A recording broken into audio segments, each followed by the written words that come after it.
Check, check, check. 1 2 1 2. Check 1 2. How do you do? Check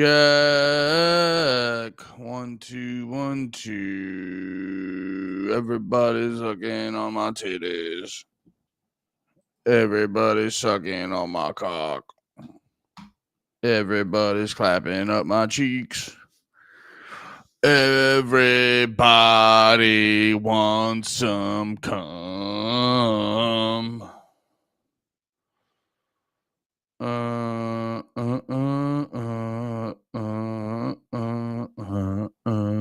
Hey, yo.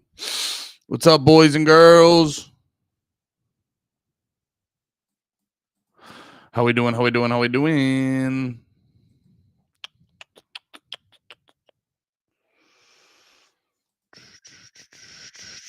Everybody getting their dick sucked? We got Cell Rat in the mix. It's spooky text. Halloween. Dunbar. Big rain in the morning. Yeah, dude, it's spooky out there. Be careful, boys. Be careful, boys. It's extra spooky out today. Might get caught by a rain cloud. Hey, Miguel. Miguel is in the chat. Spooky.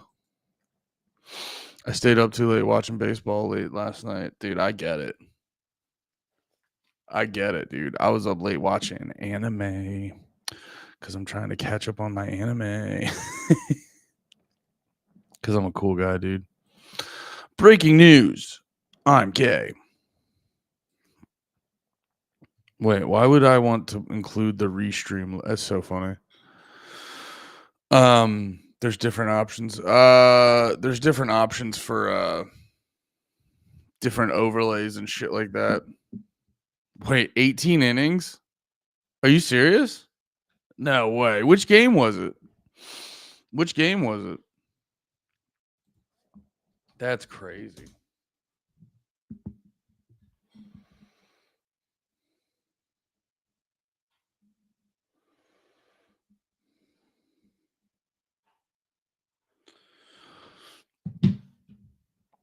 Game 3 World Series. Oh yeah, World Series it's World Series time, right? I don't pay attention. I don't pay attention unless the Phillies are doing stuff over there, and even then I don't pay a lot of attention. I'm kind of on fucking. I just double check what Saquon Barkley or Jalen Hurts did, and if they didn't do anything, then I don't know too much about what's going on in sports.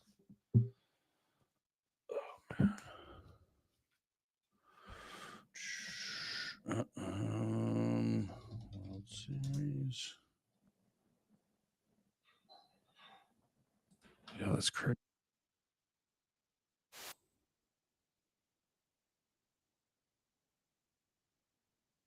Tied for the longest World Series game ever. It's been amazing, and what's been even more amazing is that guy. No time to be tired now. Damn, they let a wigger pitch for the. Will Klein, who was not on the roster until this World Series, you saw his name the day of Game 1 on the for a complete game, has volunteered to pitch for the Dodgers. That's a walk for Vlad Jr. We run out of room on the score sheet, so if it does go, ball just downstairs and ball 2. Some pain right there. They do have their backup catcher available. Earnings from him. You never would have seen coming after 2 innings from Edgardo Enriquez that were perfect, that you never would have saw coming. So many guys making names for themselves tonight.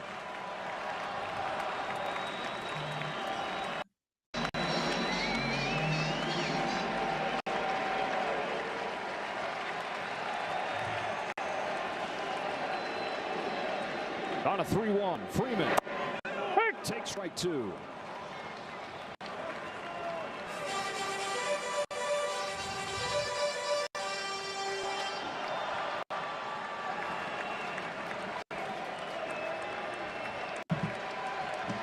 11:50 in Los Angeles.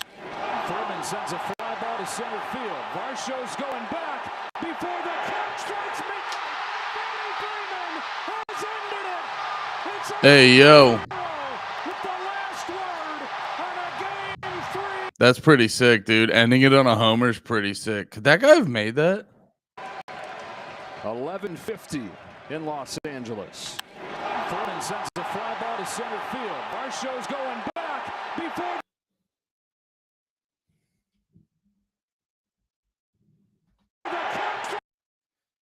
strikes midnight. Yeah, so it was like right there.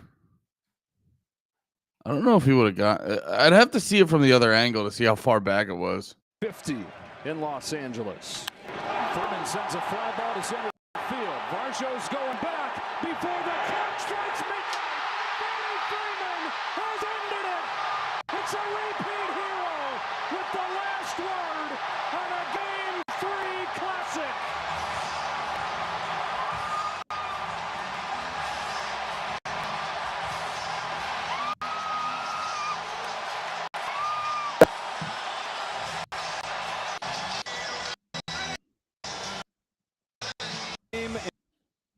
This year.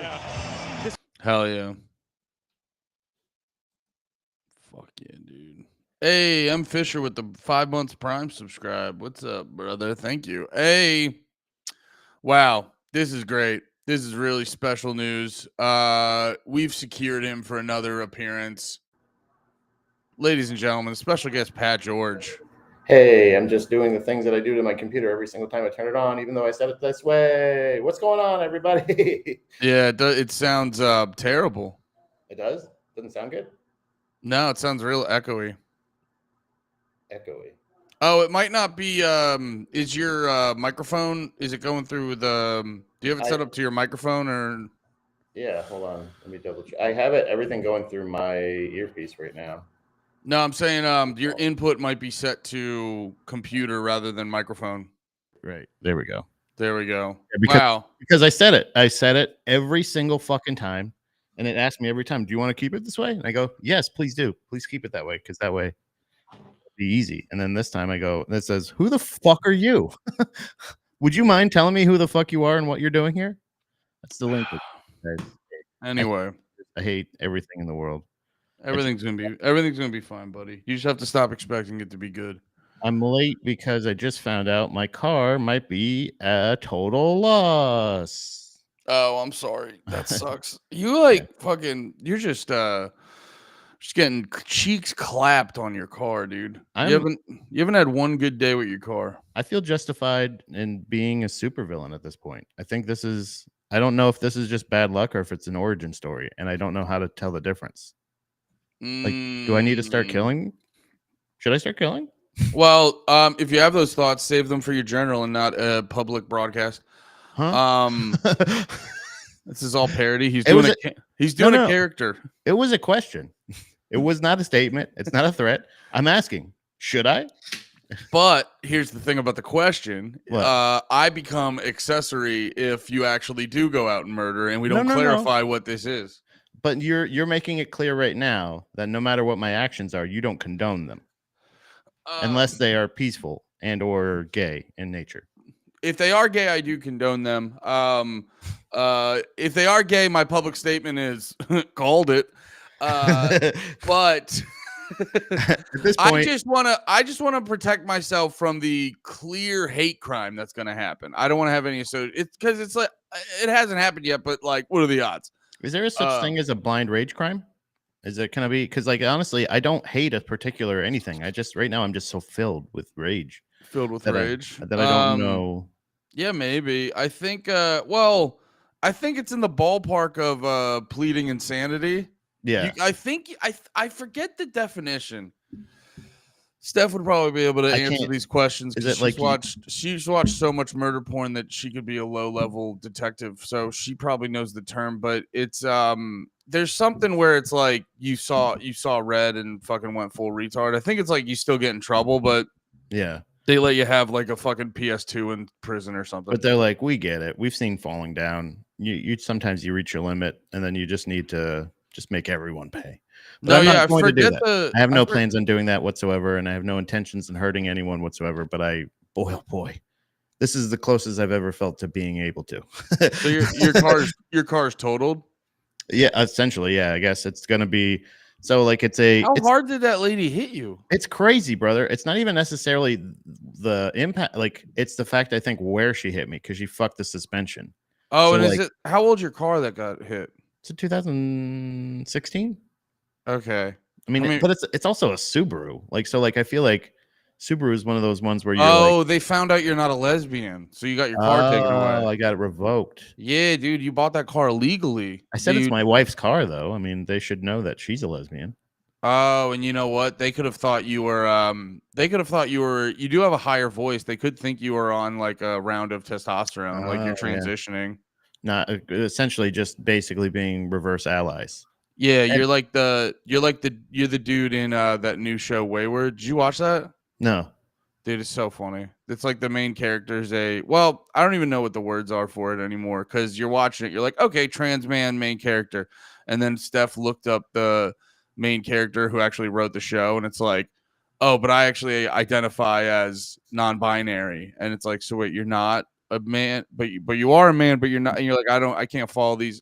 But then the whole show, everyone's just like, dude, sir, whatever. And then in the middle, at the end of like episode 6, him and his wife, they get into some hanky panky, and then wife like throws him on the ground and just starts fingering his pussy from behind. And you're like, all right, man, you you know what? You asked a lot, and we said, yeah, dude, you're a guy, and like we went on, and then it's like, and then you're just gonna spit in our face and throw in a fingering from behind scene in the show. The show's great, but it just felt like, you know, like when someone's you know, you like buy someone's dinner and then they're just like, I don't know, they just keep asking for more. You know what I mean? It felt like you're like, you asked for one too many. There shouldn't have been a finger in from behind scene, but you're that type of woman is what I'm trying to say. Yeah, I think that's essentially the reason too. And when we took the car to the mechanic, he was letting us know that like he's like, oh yeah, we're like, so what's the like, you know, if this is totaled out, whatever. He's like, well, we don't want it to be. We want to make sure that like, because he's like, we don't get paid otherwise. And I was like, what does that mean?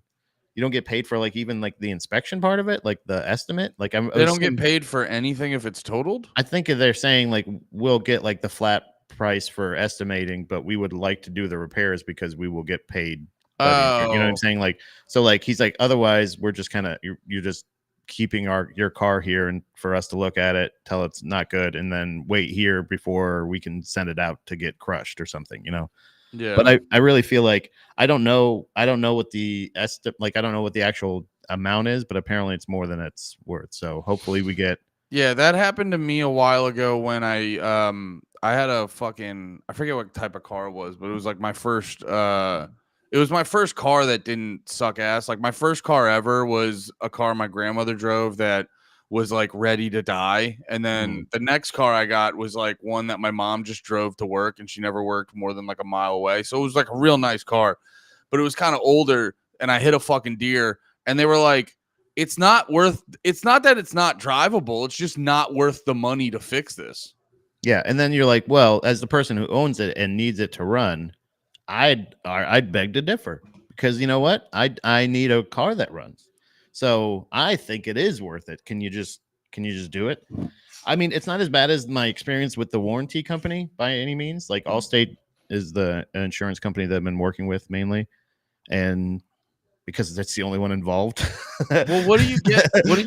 What do you get if they don't fix it? That's what I'm saying is I don't like, as of right now, I think like they, you know, you have to get that special insurance. If you're financing a car, you have to get the insurance, the gap insurance, so that if something happens, they can pay off the rest of the loan. But I don't know if that's what it is, or if they'll give me the total price of the car. Yeah. And then I can pay the rest of the loan off and then maybe use the rest. Hopefully there's some left over for a down payment, because I ain't got down payment money. Well, I wasn't planning on not having a car. Yeah, that's what I'm saying. It's like, it almost might be like Like, cool, we don't. financially for you, it might be worth it. It's like, gosh, just fix it because like you're not going to give me enough for a new car. Right. You're not going to give me, well, even if I don't mind if it's like, if they can give me enough for a down payment, that would be nice. Like, True. Because like, if you can go in with a good down payment, then you right. can have like good Even, monthly payments. and our credit has been suffering in the past year or so just because of like being, everything being a bit tighter money wise and everything like that. So, like, our credit's not good. So it's not even like we can get a good loan or anything like that. So the insurance is really just ensured that the bank doesn't get fucked over and that I essentially just walk away kind of empty handed. Yeah. Like, I mean, but then at that point, I mean, I don't have a car. So why am I insuring anything? So why wouldn't I just, then I don't have car insurance at least. Well, Right? it comes down to like insurance now just feels like, hey, if you didn't have this, your whole family would be getting raped. But Yeah. like because you got insurance, you're the only one getting raped. Right. And that's what I'm saying is like, I'm sitting here making phone calls, trying to get shit fixed and everything like that. And that fucking, the dickhead that hit me that doesn't have insurance is like, I like they drove away in their car. Like, so like, that's what I'm saying is like, what I feel like I'm getting punished because I had insurance. And it's like, Yeah. well, Well, that's like the theme of modern society. They call it anarcho tyranny, right. where the people who just fuck off and don't follow the quote unquote rules, they just kind of like get to do whatever. But then it's like the people who actually are trying to follow the rules and be a productive member of society end up getting their fucking cheeks clapped. And that's Right. like, and then it leads to everyone wants to reenact the movie falling down. And you're like, it just becomes this thing where you're like I was joking about it. I've been reading this. I got this book. It's called Aberration in the Heartland of the Real. It's about Timothy McVeigh. And there's like a big chunk of it talking about all of these different mass shooters and just people who, to put gently, have spazzed too hard in life. Yeah. And real knuckleheads. Dude, and I gotta be honest, the funniest part, it's like whenever you go over their grievances leading up to it, you're like, it's kind of like what happened with Ted Kaczynski. When everyone finally reads Ted Kaczynski's manifesto, you're like, I mean, dude was spitting. Yeah, it's and like you're one of those like, things where you could be reading it silently and just judge by someone's face going like, and you're like, I mean, maybe not set off 3 nail bombs, but everything else seems pretty cool. But And I always want, but this is the point I'm trying to get to is like, I always wonder, I'm like, everyone tries to blame the video games or the violent TV or whatever. And I go, maybe some of it's just people snapping because real life is fucking insane. And it's like, yeah, it's like not to, and let me just cover myself legally. It's not to say what they did was good and excusable. no, that's what I'm saying is like there is a point where like it's a level of gaslighting. Like there's a level of gaslighting with society 100%. or life in general of this thing. Like and I feel it happens most with kids when people are like, oh my God, having kids is the best thing. But all parents do is bitch about their fucking kids. And it's like, and so like, I get it. I know it's Or the like most rewarding thing and it's blah, blah, blah. And it's perspective, but it's also like, you have to understand it's perspective. It's subjective. Sometimes maybe your life needed that. And that was the best thing for you. Yeah. But that's also another thing of like, there is a line between a Luigi Mangione and like, everything's fine and everything's great. And like, I'm just going to believe every illusion because that's the thing is I'm not advocating violence or either, but like, but the more I'm dealing with the shit, the more I'm like, it's not justifying it in my brain, but it's explaining like, oh yeah. Yeah, you get why people snap. If you get 4 or 5, I mean, and this is the dangerous thing is the fact that I think I'm at like 3. Is like if you get like 4 or 5 of these things that happen to you in a row, yeah, like that's it's not a oh my God, what went wrong? It's look here. You can just watch the timeline and just go, yep, there. That's right there. Yeah, that makes sense because that was like 5 or 6 things that happened. If you lose a car, if you don't have a job, if you're bill collectors or whatever the fuck it is, it gets to a point where you're like, what the fuck is going on? And then everybody just goes, how could he do that? Like you can't do this. You can't act like that's the gaslighting part where you go like, you can't say, how could somebody do this? What would drive him to do? You absolutely know what did it, and it's almost happened to you. So like, shut the fuck up. There's been times where you're in traffic and you go to reach for the handle because you want to get out and you want to beat somebody's ass, but you Yeah. don't, or you even just picture it in your head. What would I do? Should I Dude, throw bare something? minimum, we've had like a bad thing happen in real life. Yeah, and he you've just had intrusive that, thought and it. you've had that thought come over your head where you're like, if that guy exploded and died right now, I'd feel It'd be- nothing. It'd be the greatest thing I've ever witnessed in my life. It I know would make feels- everything better. right. The kids conversation you brought up is a funny one to me too, because I do think some people have kids and something magical opens up and stuff like that. And it's like, but I also too, like, I don't know, man. I've done like, it's just that thing where it's people like, oh, kids just does something to you when you have kids. And I've been doing stand-up comedy for almost 15 years. And like, I gotta tell you, there's a lot of people that I see the results of the fact that having kids doesn't magically do something to you. Right. And I'm not even personally anti-kids. Me and Steph have talked about adopting and things like that. Like we might Same, do yeah. that later and stuff like that. We're not but like I'm also a fan of evidence, and I just go, there's no evidence that it just across the board. Right, because it's not a fact. It's like saying like, oh my god, snowboarding is just my best release. I just have the most peaceful time snowboarding. If either one of you of us tried snowboarding, we would be fat failures. You know what I'm saying? Like it would be Well, one of those I already got through that as a kid. I tried snowboarding twice and was like, Right. this hurts my ankles. Right. It's like sometimes it just hurts your ankles. Sometimes it's not the answer. Sometimes Yeah. it's just a pain in the ass. And like, I think the craziest thing with the kids being the best example of this is the fact that that's not buying a house. That's not buying a car. That's creating existence. You're creating a human life. Yeah. For like just going like, this will turn things around. Like, you know what I'm saying? Like, and then they get to this point where they're like, boy, oh boy, it's really hard to function. You think that actually exists? What? Do you think that actually exists? Like, not obviously it happens, but is it like the whole, if we have a kid, this will fix everything? Does that happen at a rate that's like? That's why we have so much problems in the world. Is there's so many unwanted people? Like that's what it's people that either But said, no. What I'm saying is like, are there actually people that look at each other and go, "Let's have a kid. This will fix things." I think they think it'll turn it around. Like, you know what I'm saying? Like, because that's the thing is because it's been touted as this thing of like, oh my God, once I had a kid, everything opened up. I saw everything and I know this and I know that now and blah, blah, blah. So like when you get pregnant, and I think that's just a scam to keep the fucking kid. Then you keep the kid and then you go like, well, yeah, I get a little extra tax money every year, but otherwise it's just as hard. And now I have a responsibility that I cannot neglect. so it's a thing where you're like, That's not true. well, You can neglect the shit out of your kid. I should not neglect. You're right. Legally, Yeah. I'm not supposed to do it, but don't worry. Pat, you do comedy with me. You can neglect the kid. What are you talking about? I don't know. I think more of the problems are economic. Just everyone's fucking poor and scared all the time. It's I think the main issue just basically is like the fact that like there is a clear it's the same thing I told you about. I've talked about this many times. We've been in we're in week 2 or 3 of a shutdown of the government.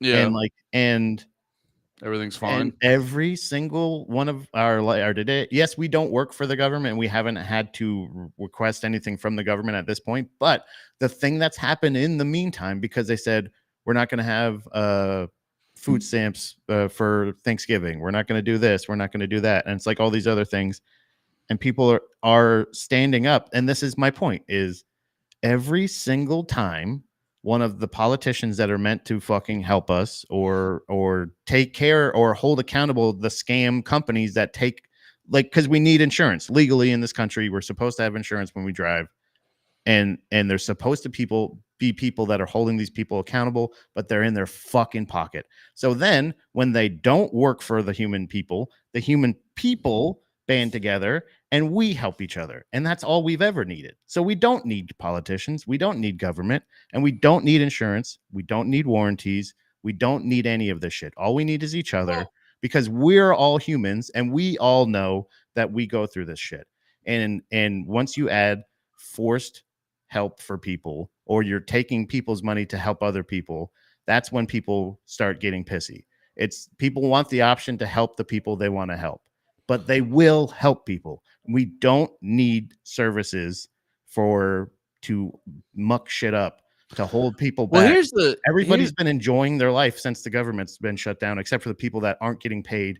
And that's what I'm saying is like, well, I appreciate the fact that you're becoming so radically anti-government. I've never been prouder of you. I've always been into it. I fuck the government. I'm now more vocal. Fuck you guys. But well, here's the thing about insurance. It's like it would work fine. Now, I'm no fucking expert on the matter, but like all these things that fucking suck ass, they suck ass because there's like a huge government intervention in it and it's the MO that the government does all the time where they're just like, dude, we got this. Don't worry. Yeah. You don't got to worry about nothing. We got this. And then when it's time for them to do their job, they don't got this. You know, Right. like when it's time to keep the when it's time to regulate the banks and make sure they don't fuck people over. They're like, don't worry. We hit this bank that has trillions of dollars with $100,000 fine. They'll really get their shit together. Like, you know what I mean? They do like fake shit. And you go, who's getting the fines? And they're like, oh, they're paying Yeah. us. And it's like, Because oh, inherently, well, no, it's like inherently a lot of these things that people hate, like insurance or like credit scores or whatever, they're actually like, if it was in a much freer market, it would actually be a good thing that would work because like something like a credit score is just a vague number that shows if you're like if like the people lending you money can trust to lend you money. You know what I mean? You can't. And then yeah, that's why yours is low. But but even with the thing with insurance is like it should be a thing that if you know just in case, you know what I mean? That's why you don't get your fucking money back. But the problem is it's like, you know, they have all now. I don't know. I'm probably dipping into waters that I'm underqualified to talk about. But yeah, it is this thing. Well, it's like the reason I was just listening to this thing with like the thing with health insurance where this dude was talking about, you know, it's like apparently fucking like you just walk in the door, have a baby, it's like $30K or something like that. Nuts. It's crazy. And it's just because it's like the most over-regulated fucking thing, and everyone's just making up prices. The thing that here, let me pivot to something I actually know and have strong feelings about. Well, I have strong feelings about a lot of things. What am I saying? No, the other thing I was gonna say is the one thing that's been, it's like one thing where it's one thing to be like, okay, you know, we're gonna raise prices a little bit just because we can, because we have the protection of the government.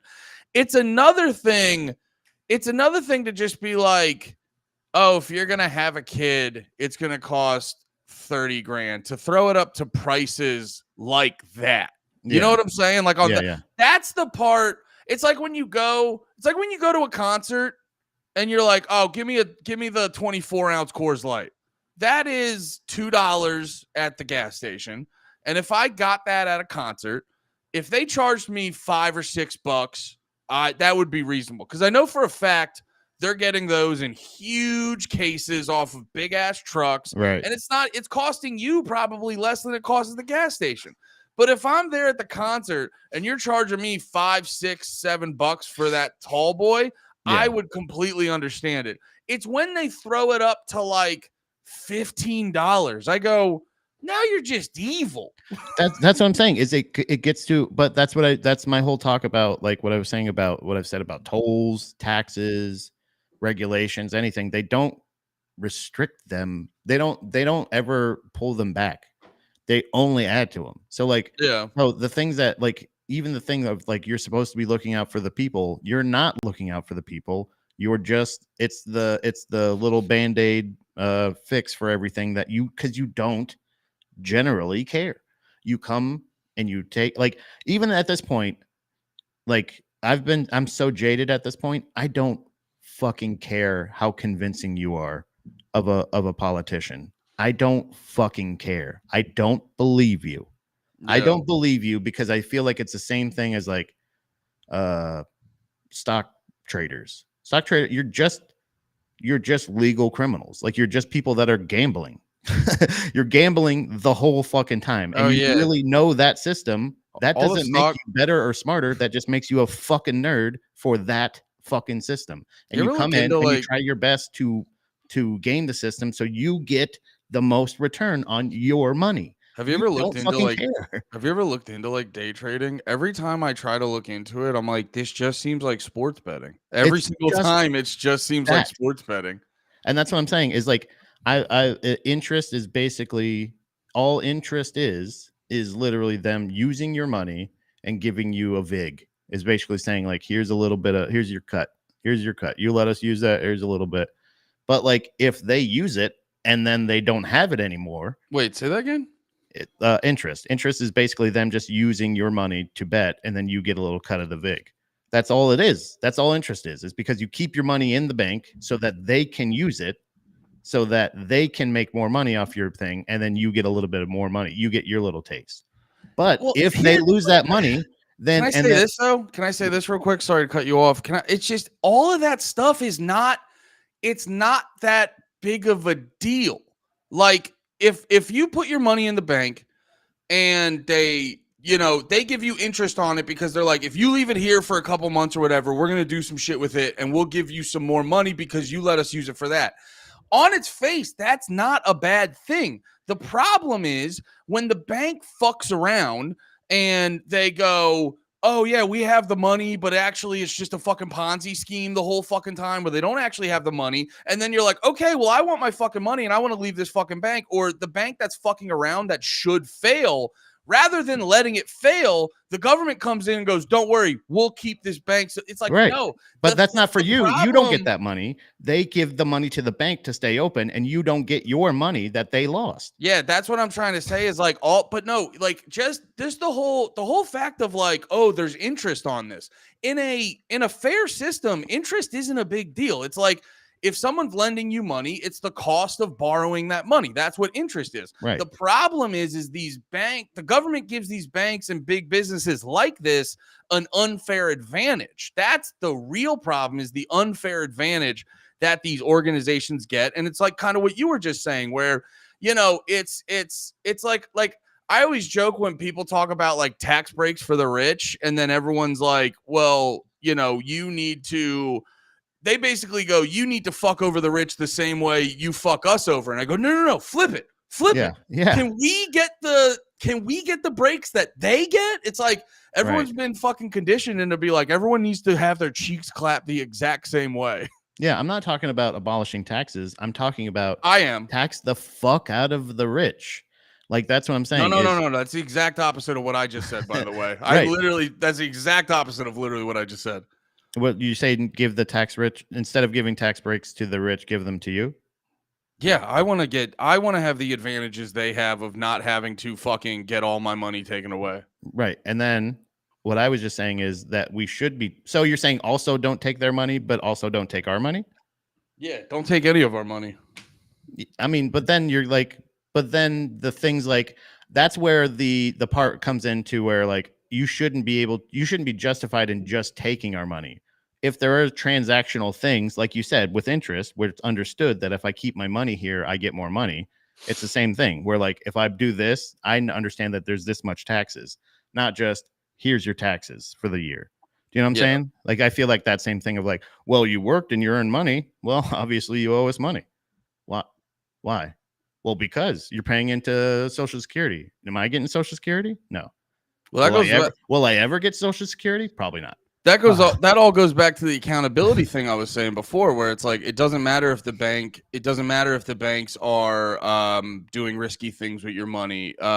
There's no accountability for that. And it's the same thing with like I'll say this, like taxes on his face, like if paying your taxes was akin to like paying for a service the same way that I have to pay the city to come pick up my trash, if it was like a same thing, like, or I pay for Netflix every month. Like, if it was akin to paying for a service, like, there's a level of accountability where it's like, oh, if this service is bad, I can stop paying for it. The thing about like the way we do taxes now is it's like, oh, you have to pay for your taxes, and you're just gonna get whatever we're gonna fucking get, and it doesn't matter how you feel about it. And that's what my whole thing was when I was working at the medical supply company in Florida, and I remember my buddy who was black had a ton of kids with a ton of different ladies, and he was talking about how awesome tax time was because he gets like $10,000, and I was like, "What the fuck are you doing?" And he goes, "Oh yeah, I take it to my buddy, and he makes it so I get a $10,000." And I was like, "Aren't you worried about that?" Like I said, I was like, "I understand what you're saying," but he's like, "Oh yeah, I claim this, I claim this, I claim this, I claim this," and I was like, and that's what it comes out to be is like you think that you're a successful person because you figured out how to not pay your taxes and not do that, and it's like, I guess you're right, but it's not necessarily. I'm sorry. Can I ask? Was anything he was doing actually illegal though, or was he Not just taking it? Well, there's like things like where like if you're claiming shoes for work, you can only wear them at work. Yeah, you're only supposed to wear them at work. He was just claiming all of his clothes, you know. Oh, okay. If he's doing another thing, like certain shit like that, where okay, like, so it was like it wasn't flat out lying, but it was intense fudging. It was, yeah, and like enough fudging to where like you're gonna be like, wow, so you somehow made it to where you're not gonna have to pay anything this year. Like, I think it's very simple. Whatever government services you utilize in the year, at the end of the year, you can figure out what you owe in taxes because of what government services you utilized and what you need to pay. I think that's pretty fair to say, like, well, I did this, I did this, I did this. Yeah. And to be honest with you, usually in that case, a lot of times the rich people don't necessarily need that many government services, but they'll still do special things, keep their money in this place to not have to pay taxes, do their business here, have their LLC here. And it's just ways to figure out not to pay, but we don't get that luxury. So like, that's the thing where I'm like, I understand what you're saying, but it's also like one of those things of like flat tax or no tax. That's my thing. Flat tax. I would prefer a flat tax to what we have now, because that's to me, that's the only fair thing. Flat tax or no tax for everybody. And but once it's that you said it right there. That's the fair thing. And it's like, once you start looking at the government of just like, because a lot of people, I think I've said this a bunch of times before, but I'll say it again. It's like a lot of people say like the government's the referee in the game. And it's like, yeah, it's the referee in those fucking NBA documentaries where he's fixing the score. That's it's like people need to, I don't know, man. Speaking about like psychological breaks, I swear to God, like, cause I'm not, what's that word? I don't think I'm a particularly, I'm not smarter than the average bear or nothing like that. Yeah. So, but like some of this stuff though, it feels like, I don't know, feels easy for me to kind of get when it comes to these things. Like the government's the mob, like they're not the actual. And then you hear people talk, and it goes back to that psychological thing. And I think it's like, I always wonder, I'm like, man, is it really just that hard for people to let go of that worldview they were given when they were a kid? Because honestly, the way the world, what you're given as a kid of how the world is supposed to be, quote unquote, supposed to be, I get, like, I almost sympathize with it because it was hard for me to break away from that, because the other one's like kind of a bummer. It's the same thing. I was actually thinking about this because I felt like I went a little bit hard on the Acacia Strain because I'm a big fan of that new album and I like the band a lot. And I felt like what I said on Drag the Lake, I was a little bit hard on them. And I was thinking about it more, and I fine-tuned my opinion on like the anti-God stuff. And I go, it's not even that I necessarily believe in God. Do I believe in some bigger entity that's, more powerful than us? Probably. Is it aliens, interdimensional beings? Is it God? I don't fucking know. But I was thinking about it from like a religious standpoint, and I was almost like, man, just, don't take that away. Like the people who have that, I almost want to be like, don't take it away from them, because it's like I Yeah. got it taken away, and I go, it's not more fun on the other side. No, it's one of those things where like they're not Yeah, it's necessarily. the same. It's the same thing when you realize like the world, how the world should be, isn't a thing and it won't happen. You're like, it's not more fun. Like when you take the red pill, you're on the Nebuchadnezzar eating slop. And I used to be like, no, that's how it should be. And I'm like, I don't know, man. Maybe you want to just let people at the fancy restaurant eat steak. It's like, it's not more fun on the other side. Yeah, I kind of just it's not just a normal. It's not just a normal like jadedness or like fucking government blah blah blah. It's like literally it's just one of those things of like we all know like I kind of equate it to like if you're usually like if you're asking questions, like if you're going to your friends going like, should I break up with this girl blah blah blah, like usually, and from my experience for the most part, if you're asking, like you can kind of find the answer to your own question within the first sentence or two of the question. Like so Asking it is kind of part of the is you answer. kind of admitting that you know it needs to happen, but you just need justification one way or another. It's So like it's like similar whenever people go like, how do I get into stand-up comedy? Yes, and you're stand-up like- comedy, you almost want to be like, asking that question means you're probably not gonna be into it hardcore. And the fact that you're also, you preface it usually by saying, I'm such a huge stand-up comedy fan. I love stand-up comedy. I listen to I fucking all the stuff. And you're like, then you've heard this question before. And you definitely, and you know you've heard the answer before from You'd be doing it every already question. too. Yeah, Yeah. exactly. That's what I'm Yeah, saying. It's like, exactly. and that's okay. I love painting. I for the longest time, I really thought I wanted to learn how to paint. I really wanted that. I just admire painters. I don't have the drive to do it. I really want to do it. Honestly, and it's funny we're talking about this works for talking about No More Heroes today, which I still want to talk about this. I'm not trying to segue into the pod yet, but that's how I felt about film and stuff like that. I have like an idea or two for movies, and I'd love to write that and have someone more talented than me make it. But yeah, movies are a type of art where I go, I fucking love this. I do not have the itch to make a movie though. I envy it. Yeah, well, I do. Yeah, but I envy that type of like hard work and focus. I think about that with just regular productions, like live shows I put on or something like that. I put a lot. I plan. I do the things that I wish other people would do at shows a lot of times. You really do, Pat. I mean, if I can give you some props and constantly interrupt you, I'm sorry. That's all right, brother. But no, for real though, Pat. The deucing is real. Pat goes hardcore on the deucing. That's something I am passionate about. That's the thing. Like, so like I appreciate the live performance. I appreciate the production and everything like that. But it's like sometimes there's things that are a lot of times there's things that are out of your control, like equipment, things, post, pre, whatever, like people showing up on time. There's a lot of things, but there's so much shit that it's like you can just sometimes admit, like, I admire painters. I wish I had the ability and or drive to get that good at that thing, but I'm just not at that point. Maybe not yet. Maybe at one point it'll be a thing that one day I'll do it. But like to say like I'm interested in it or to buy any of those things is fine. But it's also like you got to just stick to your strong points. You know what I mean? Like what are you really passionate about? What are the things that you love? Painting too is one of those that like until you see that painting that does something to you, you're not going to give a shit about painting. Right. Because that happened. I did not care about painting and art like that. And then I remember, I think Steph took me to a museum or something, and I just saw a painting, and I had one of those moments where you're like, oh, I've been staring at this for 5 minutes. Yeah. And it's just like, you just see something of pure beauty, and you're like, oh, I get why people do this. But that's also why I love painting. I mean, I know that we're in visual and or audio mediums mostly, but like I'm in audio extra large is but like any of those things I'm in video triple X, but there's like, extra large was being nice.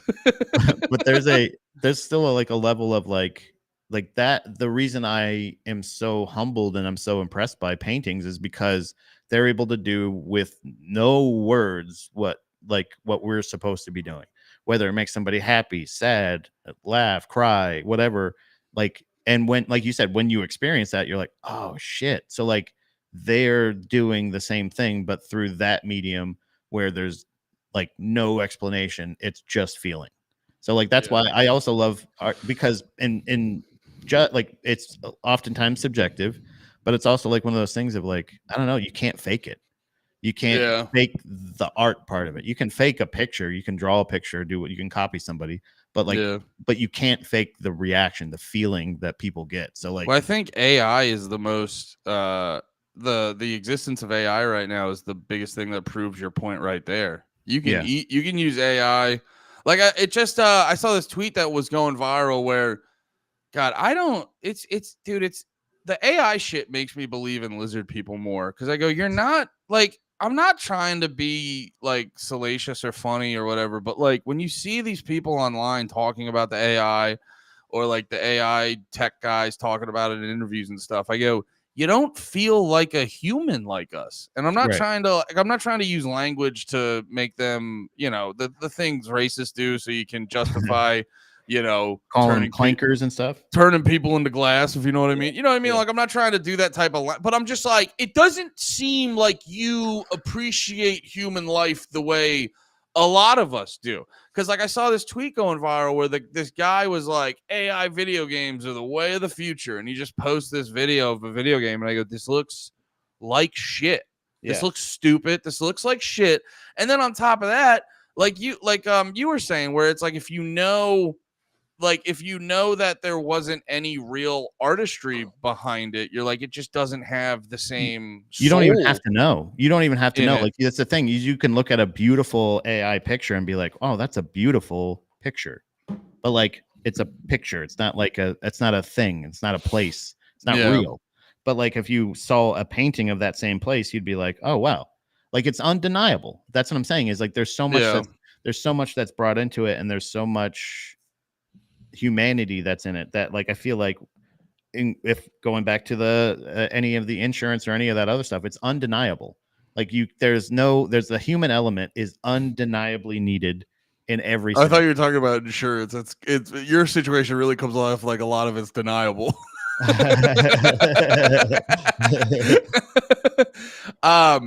Yeah, man, dude, it's kind of funny. It's like my whole life, technology has been like, yes, that was a step forward. That was a step forward. Mhm. In the past, like, I want to say like 3 to 4 years, it's really been hitting me where I go, I don't know if we're taking as many steps forwards as we were. I don't know if a lot of these are step forwards. Or Even the like, step- even some of the stuff in the past, like like I was thinking about it in the context of these movies. Like some of these movies, it's actually been making me want to get the physical version of it and shit like that. Just because I'm like, I'm gonna watch Once Upon a Time in Hollywood multiple times. Yeah. What the fuck is buying it on Amazon Prime mean? I go, let me get the fucking Blu-ray, dude. Yeah, that I but see that was the thing. Is like for the longest time I was doing that too, where I'd be like, I know that I see the value in like streaming and having it on your computer and shit like that, but also like I need a physical copy. Because Yeah. like if I'm buying stuff for the most part, there's a couple since then that I've bought, but you said the same thing. You kind of made fun of me of buying an album on iTunes or something like that because that same True. reason. Where like you're like, I don't own it. It's not mine. It's just I just have the rights to listen to it on this platform, and it's one of those. It gets so splintered to where it's like it's indistinguishable from any other way we would consume art. Well, you know what I think it is? I think the problem with with how tech works is whenever they bring out new tech, they'll be like, this is going to replace the old stuff. And there's never a mindset of like, well, these can actually coexist. Because I think like we're realizing that with streaming. We're like, streaming's cool. Because I'm not trying to like purchase every fucking TV show and movie I watch. And I'm not trying to purchase every fucking album I want to listen to. But like, you have those moments where, just out of nowhere, you're just like, hey, why can't I find this movie anywhere? We went through it with Let's Go to Prison. That was the name of the movie, right? Yeah. You're just like, oh, this just doesn't exist anywhere. You know what I mean? And then on top of that, you find out they they can alter things, or if there's a current, like they were doing it a while ago when everything was more the social justice stuff, and you find out that they were framing it as blackface, but then you go watch the old episode of Scrubs that they're talking about, and you're like, no, they used a tone so he was the same skin tone as Turk, and then in the context of the joke, it was a funny joke. It's not like he was wearing black and fucking red lips and was like, "Meme," like he wasn't doing that. But then because people are just real gay that week, now you can't watch that episode of Scrubs on streaming anymore. And so I think the big thing is, like, with this technology is, like, we got to stop looking at it like it's replacing anything, because it shouldn't. Well, shouldn't just top to bottom replace shit. The thing, and we can get into the movie and stuff, because we're kind of talking about it. Let's segue into No More Heroes. Talk about Once Upon a Time in Hollywood. Well, I think the last point I was going to make was just the fact that, like, there was like the things technology wise that is invented, or things that are made in the way, or I guess, let's say, in the theme of making your life easier or better or something like that, is like, which is what streaming is like, and it speaks to your point of, like, these are the things that are come up in the past couple of years that are like, well, this doesn't do anything to make our life better. This doesn't actually do anything. It's the same thing with all the safety systems in the cars nowadays, like, are insane, because there's absolutely nothing that would have in that safety system that would have stopped that accident that happened to me from happening. Brother, there's nothing that would happen. Can I tell you? I told you I started doing that valet job. So I've been driving very expensive cars for the past month. Yeah. And it's very cool. Even also, it's been changing my opinion on electric vehicles. The non-Teslas are very cool. But no, a lot of these safety features are fucking stupid. Like, they have this new thing where it's like a 360 camera. So, like, they have cameras on top of the car that you can actually, it looks like you're getting a bird's eye view of your car. It's kind of crazy. Yeah. And you look and you go, this doesn't help. It doesn't do anything. It's just another screen to distract you. And that's the thing, is, like, you'll be driving and it'll go beep, beep, beep, beep. And I'm like, whoa, what happened? What? Oh, dude, the seat will start shaking on some of these cars. It's like, that's what I'm realizing is, like, there's a lot of technology that they implement just cause. Yeah, and I think what Cellrat's saying is exactly the kind of the point that I'm making, is, like, the safety systems, they're making people worse drivers, essentially. Yeah, dude, I figured it. I realized I was doing it because my car has if you start drifting into the other lane, it gives you a quick little beep, beep, beep, beep, beep. Yeah. And I noticed that happens constantly because I'm not and it's like, and I do it with backing up. I noticed I would, like, start backing up without actually looking. And it's like, a lot of these things, you don't realize it's doing it to you, but it's making you a less safe driver. And that's what I mean. Is, like, that's the issue of, like, it's not helping anything, but it's also the same thing with the way we take in movies and stuff, is like, hey, it's just right on your TV. But if we decide to get rid of it, you have no choice. Like, it'll just be gone Monday, and then you'll go to look for it, and you go, I swear to God, I bought it. And you go, oh, and then you'll have to. But they're just counting on you having to buy it again, or have to buy the rights again. Yeah. It says specifically when you buy something online or whatever, is that there's something in the fine print that says if the licensing changes or anything like that, they won't be held at fault. You won't have the fucking media anymore, and you'll have to either repurchase it somewhere else or just deal without. Wasn't that thing if you, like, downloaded it?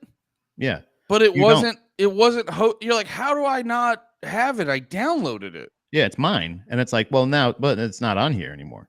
And it's like, okay. You didn't give me the file? I didn't buy the file? Brother, it's the same little setting that I found out about DaVinci or whatever. If you're using a file and that's named, let's say it's named Drag the Lake, episode 1. And then you bring it into DaVinci, you use the thing, and then you want to then place the file back out onto the desktop where you've loaded it into the editing software already. And you go, like, well, I'm going to put it out there because it's Drag the Lake episode 1. So that's the name of it.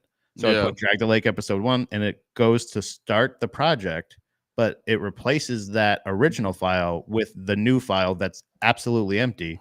And then they can't complete the file. It can't complete the job because the original media doesn't exist anymore. Yeah, And I go, why is that a feature? it's crazy. You know that nobody in the entire world, all over the whole entire planet that's ever edited video ever would want that Yeah. feature. Nobody it's would ever crazy. want that feature. No, it's like I you know, It's- I've only been this age one time, so I don't know what tech, like going through technology as an adult was like previous decades. Mhm. But like this feels like the first time on the whole, like all tech seems to have gotten worse. And it's like working against us, not with us. You Yeah. know what I mean? Like it's a thing It's where like it's like Cell it's Rap meant to brought it up. distract. Yeah, sorry, go ahead. Cell Rep brought it up too. It's like everything's a subscription now, and everything's like, dude, it used to be a thing where these big ass programs, it's like they're figuring out ways to squeeze more money out of us without even making it better. Where it's like you used to be able to just buy Photoshop for like $500, $800. Now it's a $20 subscription every month till you die. Yeah, and that's what I'm saying. Is like it's this thing where like you get the subscription or whatever, and it's meant to be easier for you or something like that. But really, all it is just restricting you more. It's almost like a thing where instead of the issue I think that you're talking about is exactly this. I think what used to happen was when they were making advancements in technology or things, they were trying to make things cooler or better, or make cooler or better things. And that's their motivation to make more money. We're going to make the cooler thing than they have so that they will want to buy our thing instead of their thing.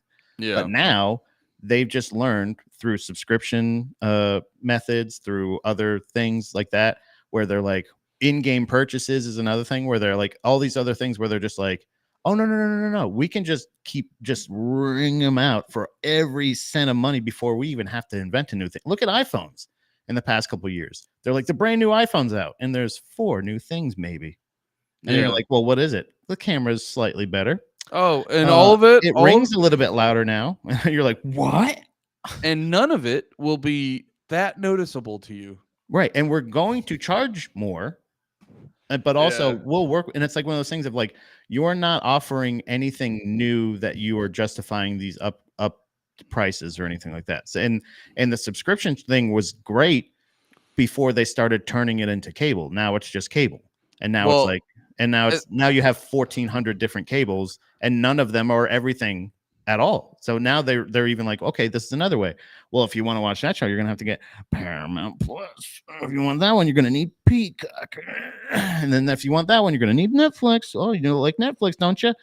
And it's just like that thing where you're like, this. It's they're not making things better. They're just making things more difficult. And that's why nothing is better because everything's just more difficult.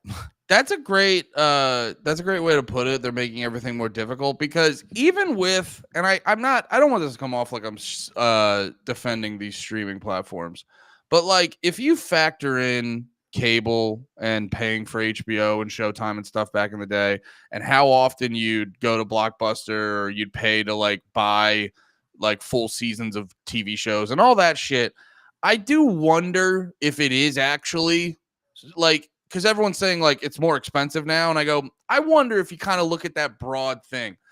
The thing that I do know for a fact is what you just fucking said. It's not simpler. Like like, dude, I've just, since the Eagles have been the shit, I've been more invested in football. And just like now, so now football's just in my algorithms way more.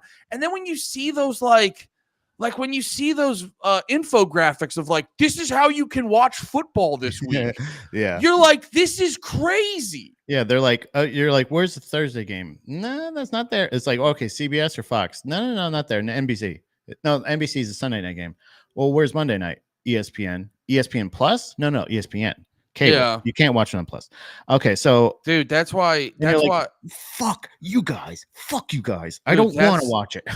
That's why I'm getting propagandized by China, and it's fucking working, dude, because it's like, dude, no, every time I see China, it's just big boy. Like they've normalized the fact that if it's hot out in China, the big boys can just walk around with their belly out and it's socially acceptable. And It's just, and they got better cigarettes and stuff. And it's just like, they do China does totalitarianism better than our fucking country. They keep it classy. Yeah, if we're gonna be a dictatorship, like, can we just skip to the good part? Can you guys just have a little more, like, if you're gonna be a totalitarian dictatorship, can you have a little bit more organization with it? By the way, we are, and that's the thing, is the reason it's so frustrating is because they're not just admitting that that's what it is. If we just admit that, it's a state run, you gotta do everything the state says, and otherwise, you're like, can it suck a little less? You're like, yeah, but can you just stop telling me how free I am? Because it's. Like, that's what I'm saying is, like, you stop saying we have to preserve democracy. It's like, it's not real, dude. We haven't had that in fucking forever since you started putting people in jail for not paying taxes. Like, that's what I'm saying is, like, and that's the thing of, like, it's not a free country. That's why we haven't had a new Blade. We have to pay for it. We have to pay for the country, you idiot. Well, to be fair, every year it's not free. To be fair, freedom ain't free, but no.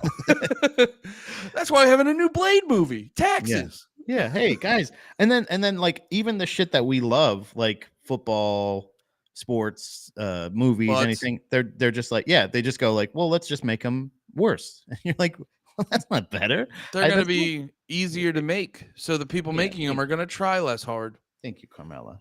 Yeah, this actually, I'm gonna leave a lot of this in because this does correlate a lot. I swear to God, dude, a lot of these thoughts came up purely on the fact that I was like, I think I'm gonna get the Blu-ray to this movie because it's because that's the funny thing. Like, whenever we do these episodes, I always have to like Google like, where's it streaming, and then I'm like, if I have to actually purchase it, I'm like, oh, I'm gonna purchase it rather than, I don't know. I'm like, there's something annoying at this point of like renting it on YouTube for $5. I'm like, I might as well just buy these now.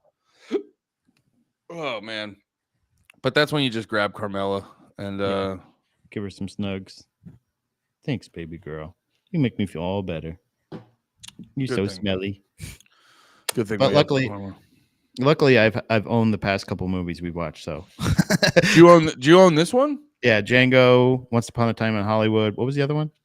Inglourious Basterds. Yeah, I own all of those. So, so it was like, it was already one of those ones. And actually, I have it on Blu-ray. I could have just lent it to you. Oh, really? Well, it was on YouTube TV. It's a wait, which one? Once Upon a Time? Yeah. Was it censored? No, I got the whole thing. Nice. That's pretty cool. Yeah. But yeah, that was, get the fuck out of here. This is what I was, I guess this is maybe the way I was talking about the movie Babylon when we were talking about it was more of what I was kind of thinking this was. But I feel like I still get the same sense of like, it's chaotic, it's crazy, it's cringy, but like, we love this world. Like, I would, you know what I mean? Like, at the end of Babylon, I think it was like one of those things of like, wouldn't have changed a thing. You know what I mean? Like, boy, oh boy, was it crazy, but boy, oh boy, was I alive. You know what I mean? Like, even though it was crazy, chaotic, terrible, you know, death, all this other shit, this is the same thing. But the main thought I had, because, and I'm interested to find out how that all correlates with your thoughts with the movie, but oh no, you were saying that with the Blu-ray is essentially. No, I was saying just contemplating buying a physical version of because no, it's like we've been doing like movies for a little bit now, and it's getting to a point where I've been contemplating like, why don't I just physically buy these fucking movies? It feels because like some of them I want to rewatch them again. And it's like, it feels crazy to just like it's like this art that I can't hold in my hand, even though it's like I'm throwing it into a machine to watch it on a screen, just to like have this art that means so much to me. Cause it's like, I've been telling you, dude, Tarantober's been one of the greatest months of the year.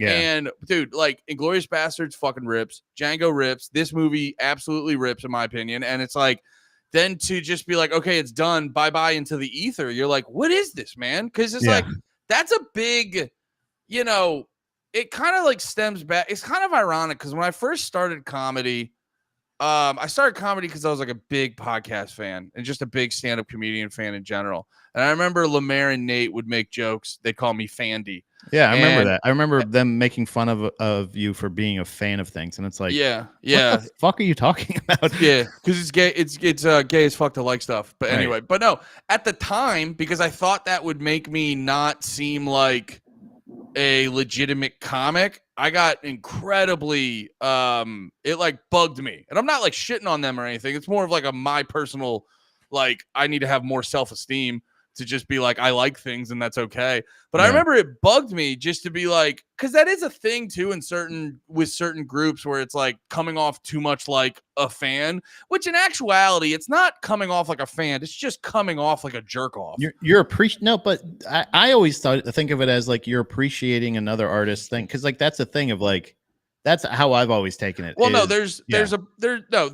when shit, like, when you don't want to be a quote unquote fan is when you do that, like, oh my God, you're so amazing and everything you do is great. Like, that's just being a fucking dork. That's really what it is. Cause it's like, we're all fans at the end of the day. But no, it's like, I remember I was so self-conscious of that back in the day. And then the older I get and the more mature I get, I go, no, dude, that's me, man. I'm a dude, like, I like to do this shit, but at the end of the day, I'm a dude who likes to like shit. And this shit always means so much to me. And so then to when you're done consuming it and you're just like, well, where is it? You're like, oh, it's in gone. the Wi-Fi? I don't know. It's in the 5G. How and did you're I like, just watch this? yeah, dude. So like, just the fact that I've been having such a great Tarantober, it's been making me realize like art's more than just consuming it. It's like having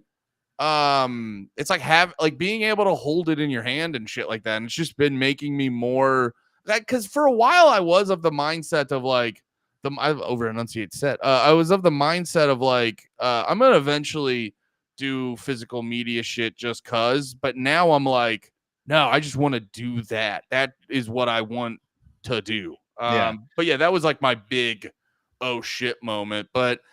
And it really just stemmed from the fact that I love this movie so much. I love the way Tarantino makes fucking movies. Yeah. Well, I think so good. I think it's really speaks to like how incredible he is at filmmaking, considering how good he was from the start. Because that's the other thing, is I feel like when we started Tarantober, we didn't start Tarantober. That's every month. That's every year. But when we started acknowledging Tarantober as a podcast. But when we started actually like our personal Tarantober, I was thinking like, oh man, are we going to end up doing like his whole retcon era essentially? And I was like, it's kind of what we did. What does that mean? Where he basically goes back and changes history. He like, you know what I mean? Like, yeah. So like he goes, but I'm also like, that's just another thing. It's not like this is what he changed into. It's just like he's always made movies in the real world, but like in a cartoon way, where like this is my take on California in Pulp Fiction or whatever. Like, here's California and here's some stories to be told in California. And as opposed to having like main characters, there wasn't ever really a main character in a lot of these movies. Kind of Reservoir Dogs, but like for the most part, they've all been super ensemble cast. He kept the ensemble cast, but then focused on main characters. And I think that's really when like I really started. He's starting to tell a person's story, Django, blah blah blah, but with his prior abilities and his prior like experience, he's able to build these worlds and still tell these super elaborate stories with somebody like Brad Pitt's character, where you're like, that you could have done the movie about him. He's a fucking crazy weird. You want to hear something? You want to hear something funny? They're working on a movie about Brad Pitt's character. It's Tarantino's not directing it, but he's writing it. And that's what I'm saying is like his mantra, his character, he is like a real, and that's I'm assuming that's what it's going to be. He's like a real life superhero. He's a stuntman, which is awesome, but he's also this guy who has this like killed his wife. I ain't ever going to go to jail for pussy. You know what I mean? Like, he's like, I'm happy to give you a ride, hippie girl, but why don't you show me some fucking ID? And she's like, what are you talking about? And he's like, what are you talking about? Like his casual way to keep from having sex with an underage girl is just like, he made it so cool. Well, it's funny. Yeah, that scene was so funny. That scene was so funny too, because you could tell he was like, I would love to fuck your underage pussy, but but because of the restraints of the modern world and their misunderstanding of how good underage pussy is, And it's like, I have to do this. I'm sorry. and his whole like the character again, he's this interesting, like he has some of the funniest lines too. I wish I would have written them down. But he has like most of the times where he's like reacting or talking to people. I love the scene with Bruce Lee also, because that's been something that I've been thinking about for a long time, of like, yeah, you never really fought. You did not fight. You practiced karate, you taught karate, but for the most part, you were fighting with a fucking wooden dummy. Yeah. So it's like one of those things of like the Adventures of Cliff Booth, by the way. That's awesome. And he's I don't know if it's done or not, but he's writing it. Nice. But dude, you know what's funny about the Bruce Lee shit? If you guys want a good laugh, listen to the last, I think it was in 2021, because Tarantino did a novelization of the movie. Or I don't know if it's a novelization, but he just, because it's funny, I bought it and I made sure I got the audiobook and I made sure to listen to it before this episode. And if you liked Once Upon a Time in Hollywood, but you thought, hey man, that really could have been, like 15 hours long. The book, that's all the book is. It's so funny. It's just the movie, but like deeper and more explained. So you find out like the dog that Cliff has, he actually got that through dog fighting and shit like that. Yeah. And then they basically give you a much more detailed backstory on all the characters. So the book, it was funny because when I first got the book, I was listening to the audiobook and I was like, oh, this is just Tarantino trying to tell you about fucking movies. Because it had a whole chapter where Cliff's character was breaking down why he likes obscure like samurai movies and other shit like that. Yeah. But then like when you get deeper into it, dude, and it's crazy to listen to an audiobook that has the same structure of a fucking Tarantino movie. Because like, and I think Once Upon a Time in Hollywood's like the epitome of this, where it's a lot of like, why is this fucking happening? And then you get to the end with the hippies getting murdered, and it's like the most perfect culmination of like, you've had 2 hours and like 30 minutes of shit just happening, and now boom, it like all comes together and makes sense. But and the book's just like that. It's hilarious to be like sitting through 20 chapters of like, why is any of this happening? And then the last 5 chapters are like the best thing ever. Oh, I got super sidetracked on the Bruce Lee thing. The thing I was going to say is Tarantino, when he was on Rogan, please, if you're interested in his opinions on Bruce Lee, listen to it, because it was so funny, because Rogan was just like, kind of went a little hard on Bruce Lee in Once Upon a Time in Hollywood. And Tarantino's like, hey, well, actually, it's because he's a huge fucking dickhead. Yeah, he's a phony. And then Rogan was like, wait, really? And like, you thought Tarantino was just going to be a hater. And he's like, no. Let me break it down in detail for 45 minutes. And you're like, oh, fuck. Right. Bruce Lee was a dick. And that's what I mean, is like he was a dick and kind of a bully. Like that, his thing was, I'll beat you up. And it's because it was definitely brought on with dealing with, what is it? It's the best line. If anyone accidentally kills anybody in a fight, they go to jail. It's called manslaughter. Yeah. He says, my hands are registered weapons, blah, blah. And he's just like, yeah, anybody's hands. Like, you kill anybody goes to jail. Like his whole like reaction to that is like, I'm sure, yeah, he was a skilled martial artist and stuff like that, but if he actually ever did make a claim like that, or like he'd be like, I would wipe the mat with Cassius Clay or whatever, like, oh yeah, if you believe anything would happen besides Cassius Clay would wipe the mat with your little ass, then he's like, that's insane. Like, that's crazy. That's the best part of that scene, is like, you can tell Cliff hates the guy and he's like letting it go, and then he hears that and he's just like, did I say something funny? And he's like, yeah, you say a lot of things funny. You say be like water. Well, that's hilarious. But it's also too with his like delivery of like, he's just the coolest, most confident guy that can't be bothered. And he's like, well, you did. Yeah. And well, you said the thing about the boxing guy, and then I'm like, come on, man.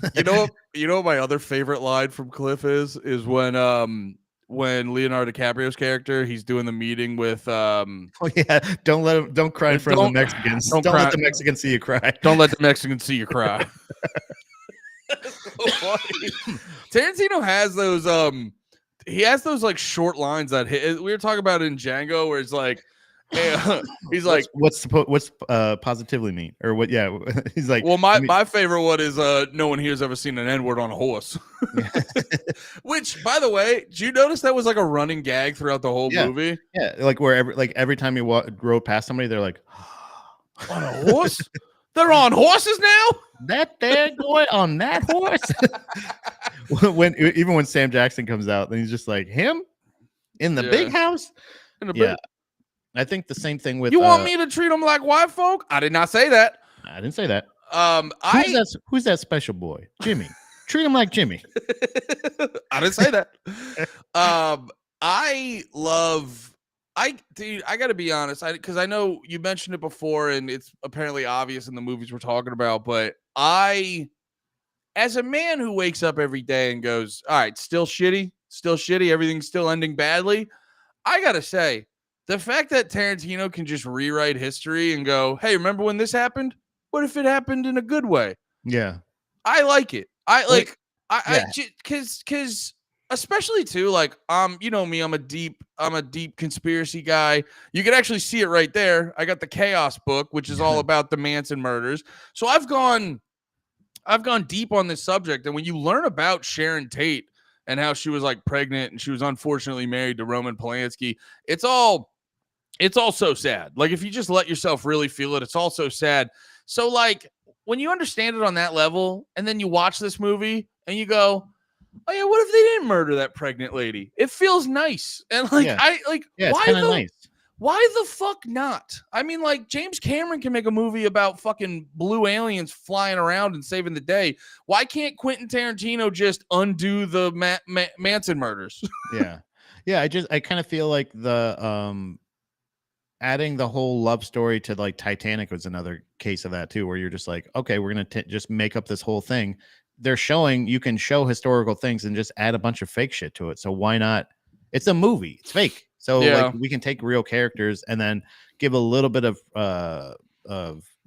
pretext. We can give a little bit of, backstory to some people. We can tell this story. We can do this, like the part where they're at the Playboy Mansion and then the guy who I think he's playing James Caan. I don't know who he's playing, who the actor is. Yeah, it was playing. Steve McQueen. Steve McQueen, yeah. I think it's Steve McQueen. And he's like, oh, see that girl right there? Like, it's one of those things where you're like, this scene definitely could have been cut, but I don't think it takes away from anything. But where he's just literally like he uses like him to go like, you see her, she was married to him or engaged to him, and then she went all the way over to Europe to make a movie with him.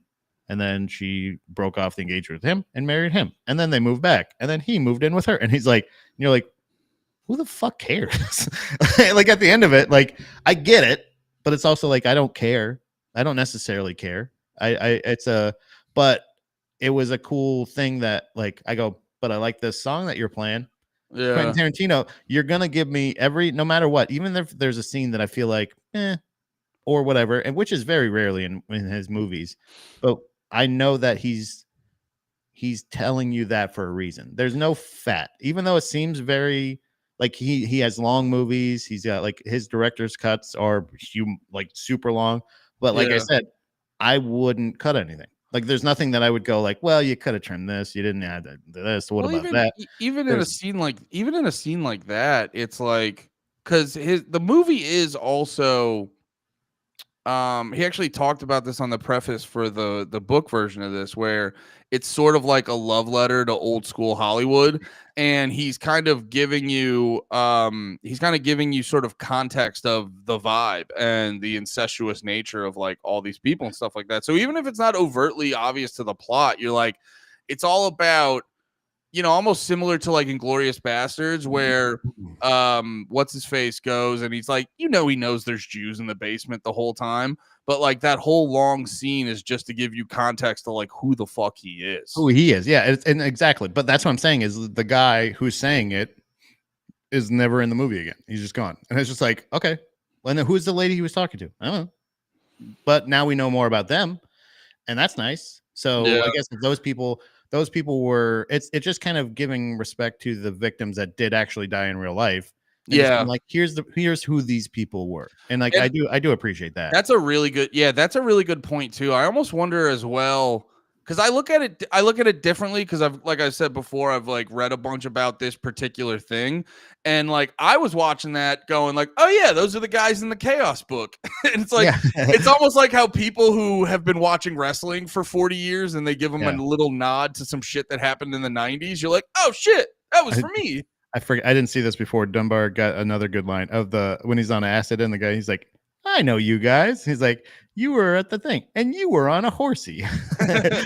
Dude, that scene's a funny, or not even that, just like who's the guy?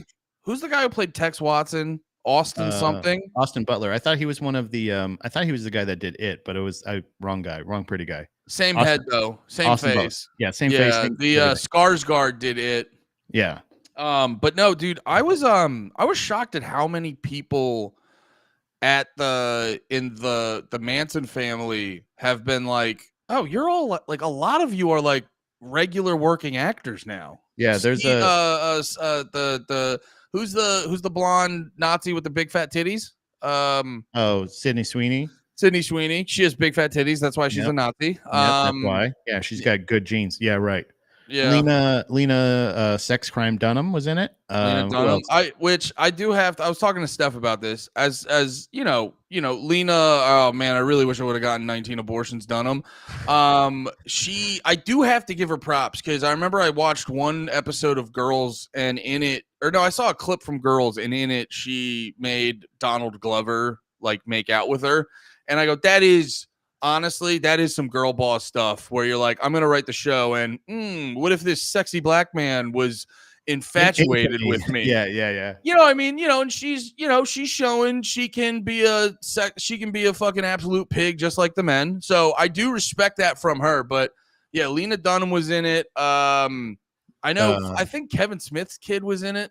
That's what Dom said, but I didn't see her again. Because I remember she's in it for a second. I think every actor's kid is in it, because like the Ethan Hawke's kid's in it.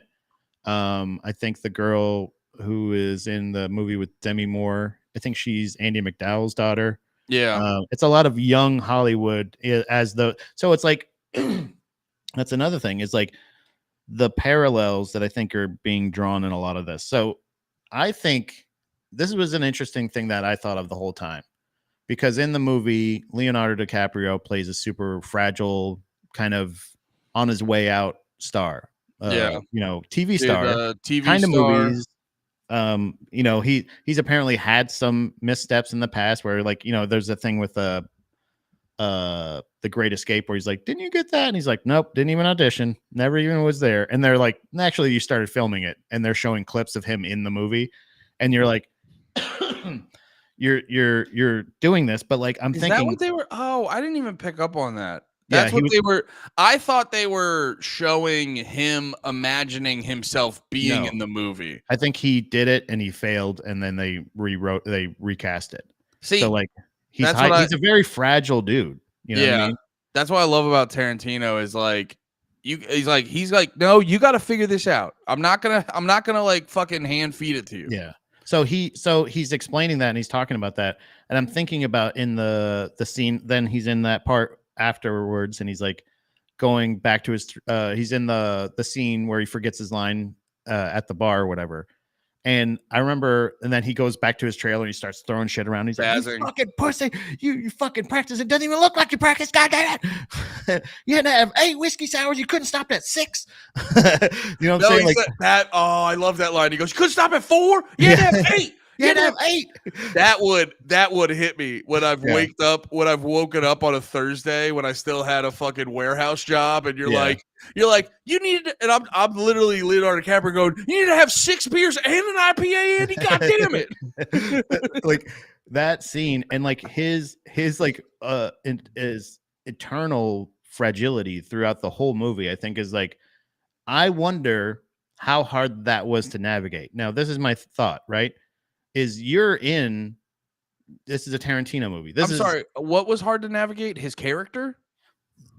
Dealing with acting out the fragility of an actor who is gotcha. Feeling like a failure. because I And feel like he's just sitting there knowing there's a 25-year-old to fuck, and he's like, I'm too happy. I don't know how to act like this. but I no, I think it's more of the fact of like giving direction to be like, no, be more of a bitch about it. Do you know what I mean? Like because he's like, Yeah. like an actor. And like but these are all actors. Like you guys, like you, Yeah, like fuck-ups. you, like when you fuck up a line and you think your whole world's crumbling and nobody gives a shit. Because Yeah. like that's the thing is after that scene, Dom like said, she's like, I didn't think it was that bad. She's like, he didn't really mess up that much, did he? And I was like, he just so the point of the whole thing, that whole scene, everything is showing his insecurities and his lacking of ability to keep up with he's supposed to be there. They hired him on as the expert, as the guy who they're all supposed to kind of That's learn right. from. That And was he's the going shit. in with that expectation. So he's going in there going like, I just look like some fucking amateur piece of shit. What the fuck is going on? Like all this shit of like, I'm better than this. You're fucking better. Like that kind of thing of, Yeah. I'm Well, sure that's like Leonardo DiCaprio has had to deal with that in the past. I'm sure that Brad Pitt has had most of these people that are all like, or all the method guys that are working with Tarantino and all this other stuff of like, how do you get a how can you get a convincing body of work or a performance out of somebody without like kind of breaking them at the same time and being like, no, this is what you're all like. You know what I mean? Because that's the other thing of like, that's the line that they had to do to go like, don't make it too personal, because it's also one of those things of like, you don't want to start building doubt in your head, but at the same time, you have to be this super fragile movie star. He's kind of playing himself if he was in the 60s. And like the fact that like he was the hot thing, he was the thing or whatever, and now they bring him in at all these other things. Like this could very well be his future of like, you may have to do TV after a while, and you may be a starring character, and him transitioning from being the main person that everybody's looking to for guidance or performance or anything like that, and then he's kind of just turning into a bit player. And he's like on his way back out. So it's like it's a crest that he's seeing, and he's noticing it as he's going, like of being like, even this kid is doing more work than I'm doing. Well, I wouldn't. And like, am I completely obsolete at this point, or am I actually supposed to be here? He didn't feel like he was supposed to be there, and like every artist has felt that. Yeah, it doesn't. I don't know if it. Yeah, that's an interesting way to look at it, because I don't know if like it reflects Leo on it, like on his body of work, but for a fact he's been there mentally, right? Because like he's definitely been there mentally worrying about those things. I mean, like we've seen it too, like in comedy where you have that one friend who like crushes his set, and you're like, brother, that was crazy good, and he'll look at you like, that was the worst thing I've ever done. Yeah, I hated that. I hated every minute of that. And dude, Leo's character was so fascinating too, because like he was kind of he was like a vapid, petty shithead, and like Tarantino still figured out a way to make you love him, because like at the end, like at the end, well, there were two moments where like you really feel for him, where he finishes that scene where he like throws the girl, and then it finishes up, and everyone's telling him it went really well, but they're like, no, like it went fucking good, and he just has that. That's what we brought you here for, and like and he's like, it justifies in that same scene. It justifies his feeling from the day before or from the scene before, but then also it reassures him, but he's not thinking about that anymore. He's just he has that moment. He has that moment where he's like really feeling it, and he's like, man, I did it. I did good. And in actuality, it's like, no, bro, you are good. You just like got out of your way and let you be yourself. And it's kind of like it's a very interesting moment that like sort of peels back the curtain into his psyche and mindset. And then, but then later, that one's a more touching moment. But then later, after he's just gone way overboard, burning a hippie alive, like that, I hadn't thought about it until I watched it again. I go, she was gonna die. Yeah. And he goes into his shed, pulls out a flamethrower, Yeah. and lights her on fire. Did not have to do that. He could have thrown his drink at her and it would have knocked her out. Yeah. And then that happens, and then he just has this moment with like, oh, I'm finally accepted by Roman Polanski and this guy who wants to fuck Roman Polanski's wife. And it's like this, it's this weird moment of like, I finally have the validation I want and things will go the way I want. And you're just like, oh, you're just scum who's happy that you've now been accepted into the swamp. Well, that's the thing, is even a happy ending in Hollywood is essentially like, yeah, is they're still just like, because even the thing, like, with all due respect to Sharon Tate, the real life lady, the lady that they portrayed in this one was like this. She's like, I'm excited to go see me, and she's like, I'm in this movie. She's like, it's still like, to me, like Hollywood people, I guess, or I don't even know what you would call them necessarily, stars or people like that, or for the most part, like, yeah, like whatever. Yeah, those Californians, I guess, or just these people that are like, their view, I feel, is so skewed. It's just so strange because it's like, I thought about this during anytime there's a protest. I'll any of the podcasts that I listen to that skew more like liberal or anything like that, or when they're like, oh, we went to the protest, all they ever talk about is they're like, oh, I saw this person, and who else, and it's like, I don't think there's anything wrong with being a fan of essentially Hollywood or stardom, stuff like that. That's how it was created. But like, it's when you put so much emphasis on it and you put all of the emphasis on it, you're even the best, the best, most happy endings are the guy who killed his wife, who wouldn't fuck an underage girl, which is why he doesn't succeed in Hollywood. And then Leonardo DiCaprio, a guy who killed a person who was dying, that did break into his house. And then if you don't want to get burnt to a crisp, don't break into people's house with knives. The woman that went to go watch a movie that she was starring in, like, albeit because she was excited, had money to pay for the ticket, by the way. Had money to pay for the ticket and decided to not. Like, that's what I'm saying. Is like, even though this is the best case scenario. That part bothered me so much, where she was like, I'm actually in the movie. I'm actually in it. Do I have to pay? It's like, yeah, you got a rich fucking husband. Pay the ticket, bitch. Do you want to watch a movie? That's how this is commerce, sweetheart. Like, you weren't at the premiere. Okay, then you haven't seen it. Like, I don't know what else to tell you. If you weren't invited to the premiere, why the fuck should I let you in for free? But that's the thing is like, yeah, I'm obviously gonna let you in for free, but it's crazy you're not paying for this on your own. He's definitely showing Hollywood people exactly how they are. Yeah. And he's building a whole story around that, where you're like, okay, there's some like hurting anybody, I guess. But it's like, I think a part of Hollywood is you kind of have to hurt people, whether it be emotionally or physically. There's a price that everybody seems to have to pay. And it's like, that ultimately is kind of the through line through this, is like, everybody gets so worked up and so in their own thoughts, whether it be like in Jake Cahill, I think his name is, right? That's his character.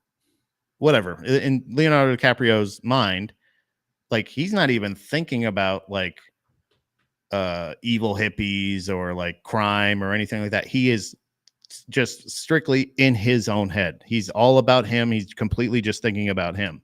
And somebody like Cliff is like, well, whatever. I know I can handle it. It's no big deal. Like, it's just a bunch of. I think he's somebody who's like a real, actual man who's dealing with a bunch of sensitive artists, and he's just kind of like, whatever. There's a bunch of pussies.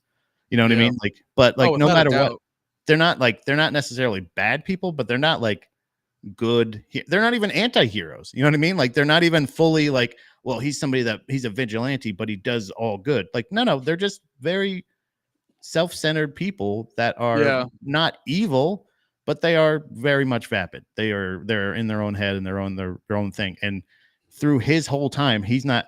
You hear, and that's the other thing. Throughout the movie, you're hearing of all the things that are going on in the world. You like when they turn on the radio, they talk about how many people died in Vietnam at one point. You can hear in the background another part where they're talking about social unrest Well, and civil a rights lot and of- all this other stuff. And like, and through this whole time, he's just like, I really hope I don't fuck up on that cowboy show because that'll look like a real piece of shit. And Well, that, a lot that'll of be the that- world. Like that's the end of his world. Yeah, a lot of that shit is a good way to sort of show that it's like, I don't want to say they're just like us because they're not. Like people who want to be in movies and shit, they're a type of crazy that you have to have specifically for that doesn't necessarily line up with quote unquote normal people. But I think what they're showing is like, and it's what I've talked about this a lot of times before, where like when people sort of lionize these celebrities and shit, it's like, it's because we've been tricked into just being like, well, they're on the big screen and they're really Right, important yeah. and they make a lot of money, so they must be better than us. It's like, no. Like, they're better at acting than you are, but they're just not. professional They're liars. not a better person. Like, Right. they've really honed. They've worked very hard to hone this art form. Nothing about that makes them like a more intelligent or better person than you. They just are really the same way they can't, if you're a fucking electrician, the same way they can't wire a goddamn house it's like the same way you can't act really good. Yeah, It's yeah, because you can't fathom the way they act, and they just can't fathom the way you live. they can't fathom the way that you would just be like a normal person that wasn't starved for attention at every moment of the day. But it just shows that like he is Rick Dalton is his name. Rick Dalton is the guy he's acting accordingly to the world ending, but it's not the world, it's his world. So like he is still like, it's very stressful. He's self-medicating a ton, and he's strictly just trying to figure out how to stay not even just relevant, but just like how can he keep it going. And like at one point it was just moving and he didn't have to do anything to keep the wheels moving. It was just coming natural. And like you said, well, after one or two maybe questionable performances, maybe getting kicked off a screen, you start gaining a reputation. And I think he's fearing his reputation is outgrowing his work output. The Rick Dalton character too is a really good showcase of like, your life has stages and you need to accept like, hey man, that one might be but the problem is it's hard to know when a stage stops and a new one begins, Right. because it's very akin to that great Ed Helms quote, or Andy Bernard, because Ed Helms didn't say it was from The Office, but he was like, I'd love to know when you're in, I forget exactly how it goes, but it's like, I'd love to know when you're in the good old days, like when it's happening. Cause it's like, yeah, it's hard when you're in especially too, when you incorporate it into your career, when you're in different stages and shit like that, cause it's hard to know when to shift into the new one, because it's like, oh, am I ending this prematurely? Am I giving up? It's like, So he's in kind of that pocket where it's like, you need to move on and be this like, old school Hollywood guy. Be like the guy, you need to go and be the guy where when they give you the cast of characters in a show, you're and special guest Rick Dalton. Yeah. Well, that's what he's doing. Like he's essentially doing that. He did that with the one thing where he was the bad guy, Jacob Gatuo or whatever the was. He's like, I thought it was Dakota. It's Dakuto. But he does those like that feature thing, but then he's like, he's afraid to take the other steps of like, let me go over and make these spaghetti westerns. Let me make this like go over to Italy and make films, even though he's getting the offer, or at least somebody's saying like, what about this? And he's like, I don't know.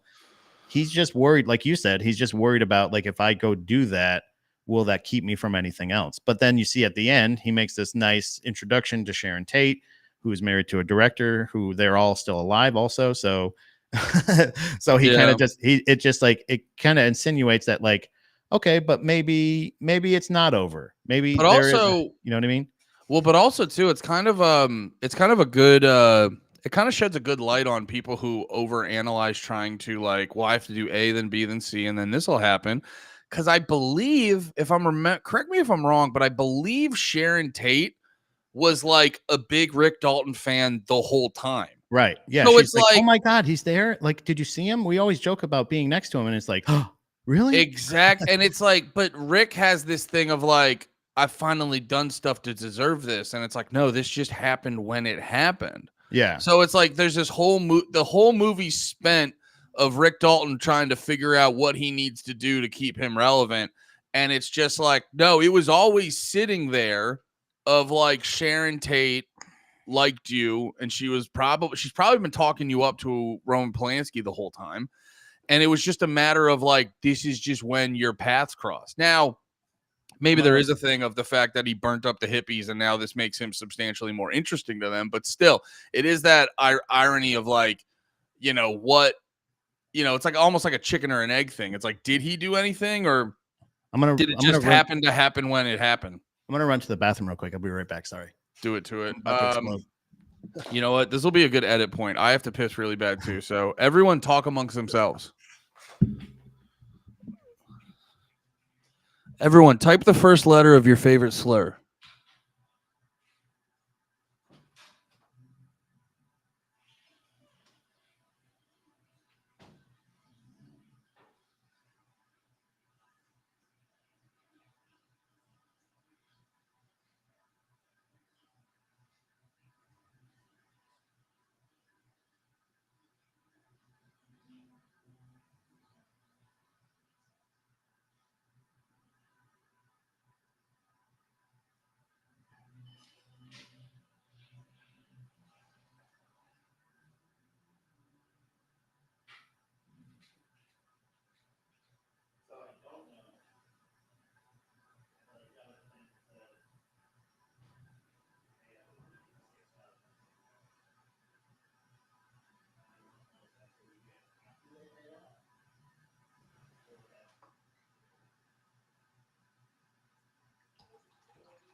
Okay, very interesting. Damn, Slav showed up at the perfect time. Gentlemen, you rang. Fuck, that's what N. All right, that's a classic. O. What's O? Can you give me a few more letters, Dumbo, or are you just being silly? P. Oh yeah, Nick Fuentes Tucker. I listened to it for a little bit. I have not been into politics recently. I haven't had like a lot of like passion behind my political shit. So I'm going to listen to it cuz it's like it seems very culturally relevant. But yeah. Oh, and Andy. Dude, what are you doing? Huh? It sounded like you fell down some stairs, dude. I did. Hell yeah. No, I was just telling Dom, I was like, I got a thing from Allstate saying how much we were supposed to get, and it doesn't cover the amount that we owe. So I don't know if we get that. It's it's not for the show. Never mind. But, well, I'm in a better mood because Slav said I'm a WANGHAF, and I looked it up, and it's pretty accurate. I can't tell you what it means, but okay, I'll just live in a mystery. Yeah, you'll live in the mystery. What the hell? So where were we? I forget exactly what part we were talking. We were just talking about like the fragility, the kind of like overall.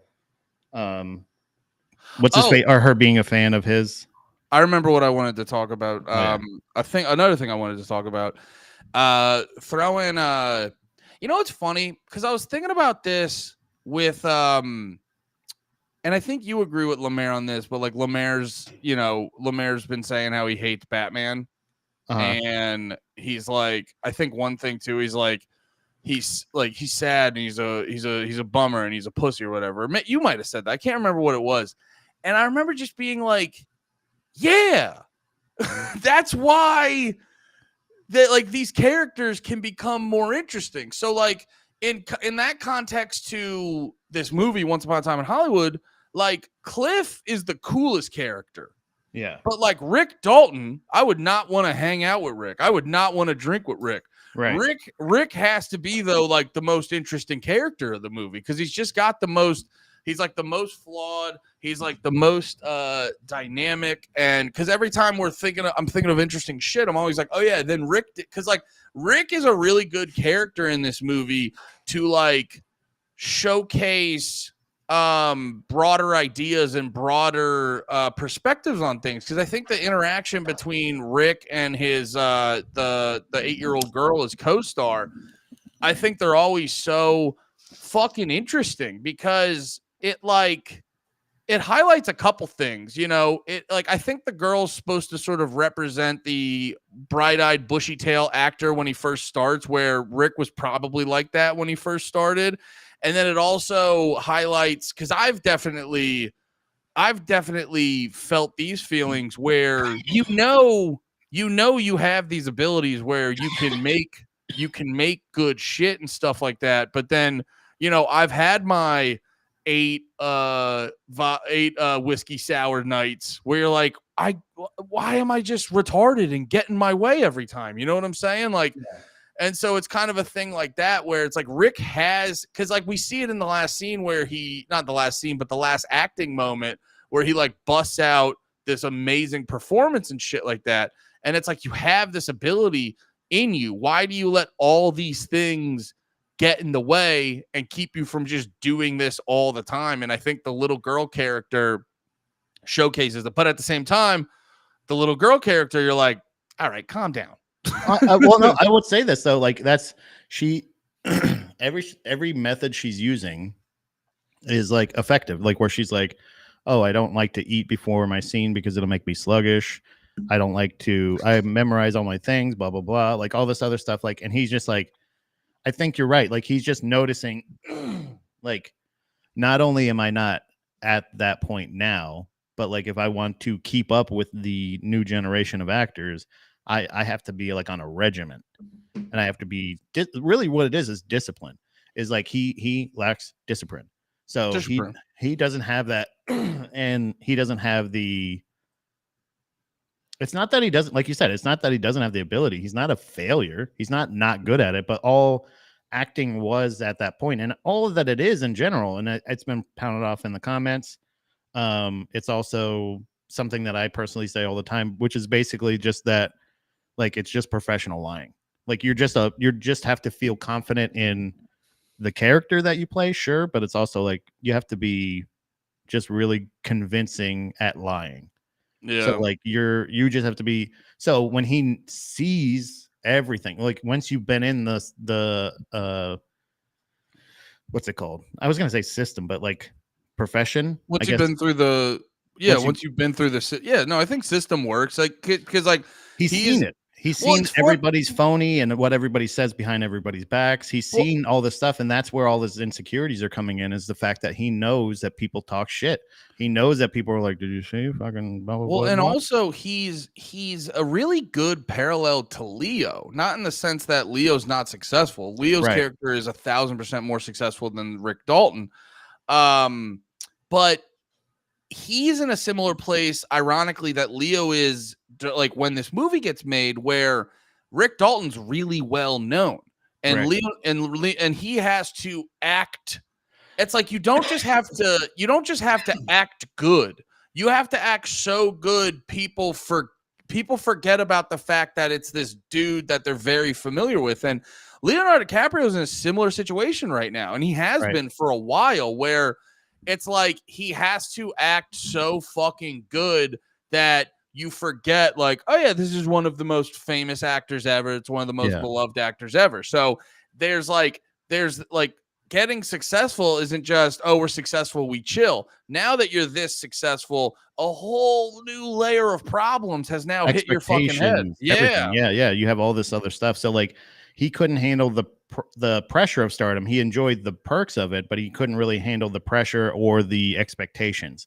And it was because it wasn't just about being convincing anymore. It was about actually needing to learn methods of acting and how to actually prepare and be very to execute perfectly in your art. You know what I mean? Like, so Yeah, dude, it's kind of an insane layer of because I was thinking about this where like a big reason I got into comedy and stuff and I like podcasting is because I liked podcasting so much.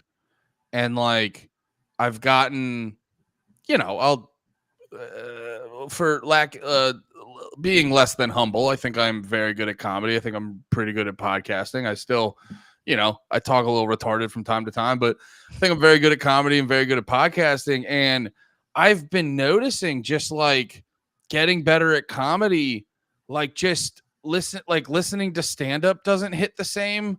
Listening to podcast doesn't hit the same because like you're much more aware.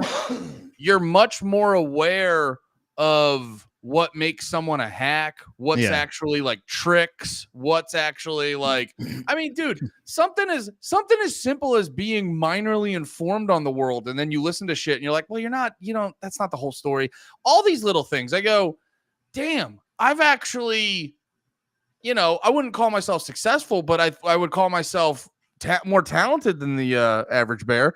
And it's actually hurt my enjoyment of the thing I've loved for so long. Yeah. And I go, it probably happens too.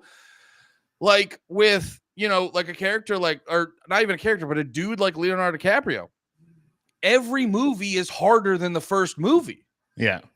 And it's because of all the, like you were saying, all those expectations, all the things we've built up. Right. Because it's like, there's so much pressure on things like that and shit. And it's like, it's this weird thing where it's like it makes you want to pick and choose what you do with your life. Cause you're like, you might turn that passion into something you fucking despise, where it was just a cool little thing you did. Now you went too deep and now you fucking hate it.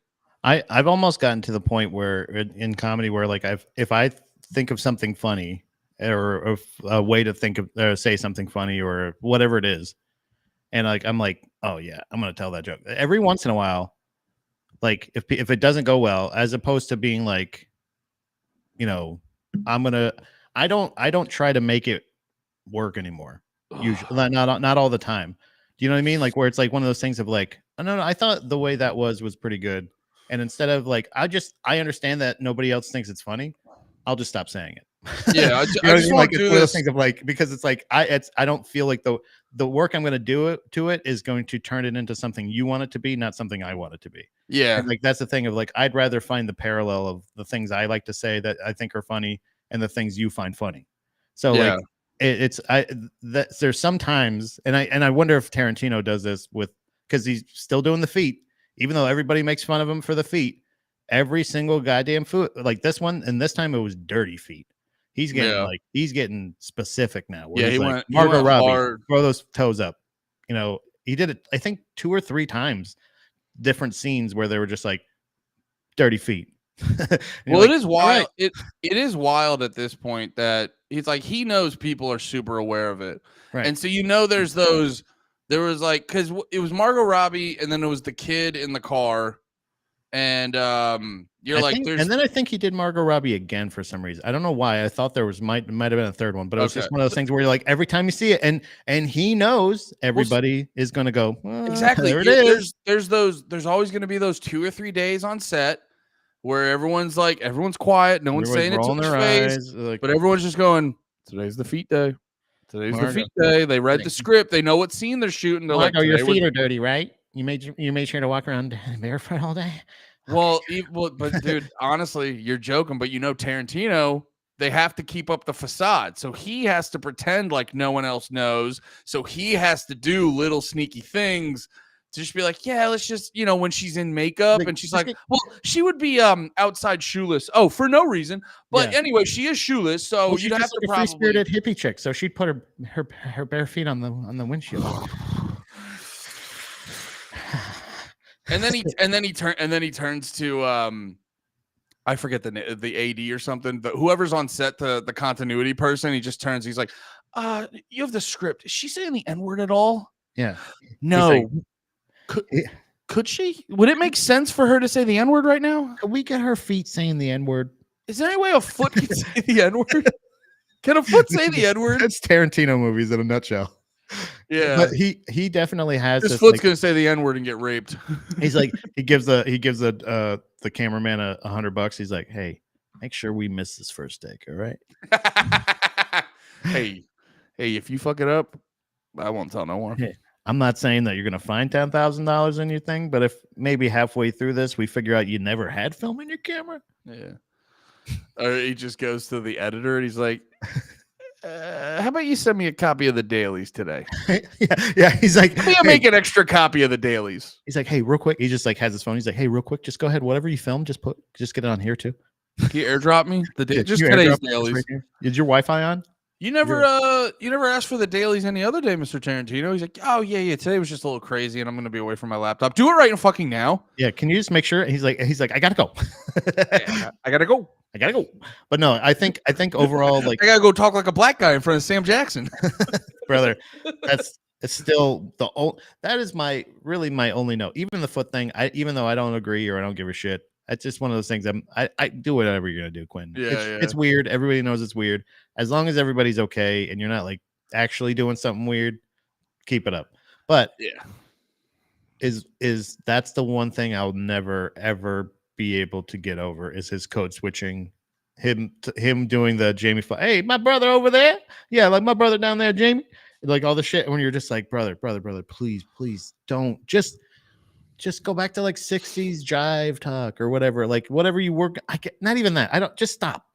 I think because it doesn't make sense at this point. No, my guess is that like Samuel L. Jackson is just like, I ain't gonna tell him to stop. That's the funniest white boy I ever done met. Yeah, I mean, really.